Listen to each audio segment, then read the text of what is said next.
How much should an aspiring or amateur pianist practice daily to really excel, to the point where they really master the instrument and become a professional musician?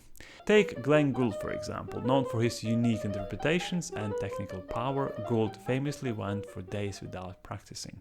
In fact, he would abstain from playing for up to 48 hours before recording sessions, a strategy that may seem counterintuitive, but evidently worked for him. In contrast, another famous pianist, Misha Dichter, maintained a rigorous practice schedule during the peak of his career. When not touring, he would practice from 8 a.m. to 6 p.m., totaling an impressive of 10 hours practice a day. Ivo Pogorelic, known for his intense performances, dedicated 5 hours to practice on non-touring days. Now, despite these extremes, the average practice time for a concert pianist tends to fall between 2 to 3 hours per day. Now, pianists like Claudio Arrau, Vladimir Horowitz, Bela Davidovich adhere to this range, considering it sufficient for maintaining their skills amid busy schedules filled with touring and performances. And yet, within this range, opinions vary. Many pianists find 2 to 3 hours demanding, especially considering the constraints of touring and other commitments. Leon Fleischer coined the term guild practice for long sessions, suggesting that while extended practice isn't inherently wrong, it may not always lead to perfection.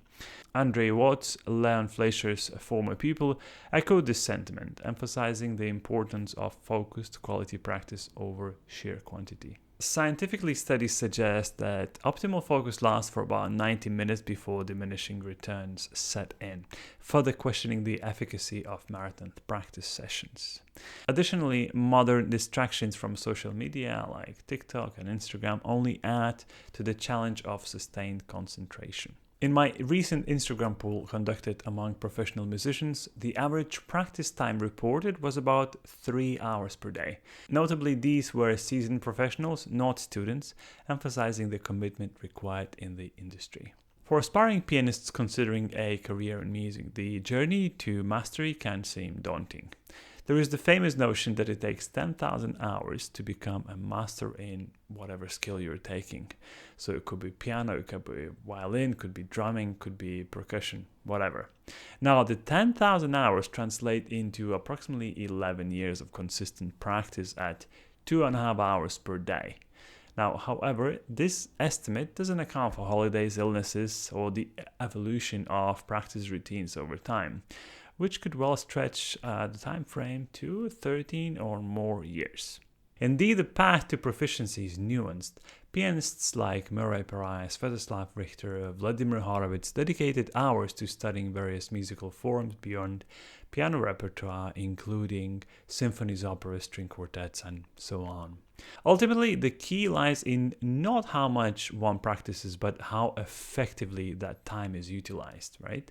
Different methods suit different individuals, as seen in the diverse practices of Glenn Gould, Alicia De La Rocha, Claudio Arrau, and many others. So if you're interested to know their secrets in piano practice, do check the video popping up here or down in the comments section below. But back to my question, how much should an aspiring or amateur pianist practice daily to really excel, to the point where they really master the instrument and become a professional musician?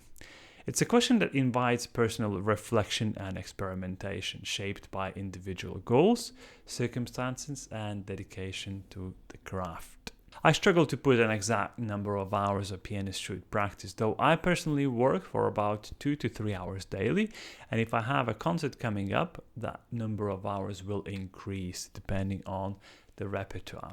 Now, having said so, I'm curious to know what your practice routine is like and what is the average time you spend at the piano every day.